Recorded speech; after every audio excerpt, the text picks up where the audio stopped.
Bismillahirrahmanirrahim السلام علیکم۔ آپ کو بتاتے چلیں کہ اب ٹورسٹ ویزا وزٹ ویزا بھی مل بھی رہا ہے، اور ٹورسٹ ویزا وزٹ ویزا 5 سال کا بھی دے رہے ہیں۔ اور اس میں اچھی بات یہ ہے کہ اگر آپ ٹورسٹ ویزا وزٹ ویزے میں UAE میں پہنچتے ہیں، اور اگر آپ کو وہاں جاب مل جاتی ہے، جاب ملنے کے بعد جو ہے وہ آپ کو پھر وہاں سے آؤٹ نہیں ہونا پڑتا۔ 550 درہم آپ کو دینا پڑے گا، وہیں پہ رہتے رہتے آپ کا جو ویزا جو ہے وہ ریزیڈنٹ پرمٹ میں تبدیل کر دیا جائے گا۔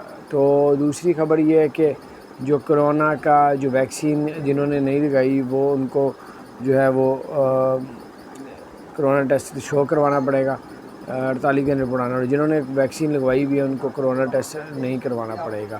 ریپڈ ٹیسٹ بھی ختم کر دیے، کرونا ٹیسٹ بھی ختم کر دیے۔ اسی طرح UAE کے تمام بارڈر کھول دیے ہیں، ایک دوسرے پہ بغیر کرونا ٹیسٹ کے دکھائے ایک دوسرے ریاست میں جا سکتے ہیں۔ تو بڑی زبردست اپڈیٹس اپنے دوستوں کے ساتھ شیئر کریں، اپنا خیال رکھیں، چینل کو سبسکرائب نہیں کیا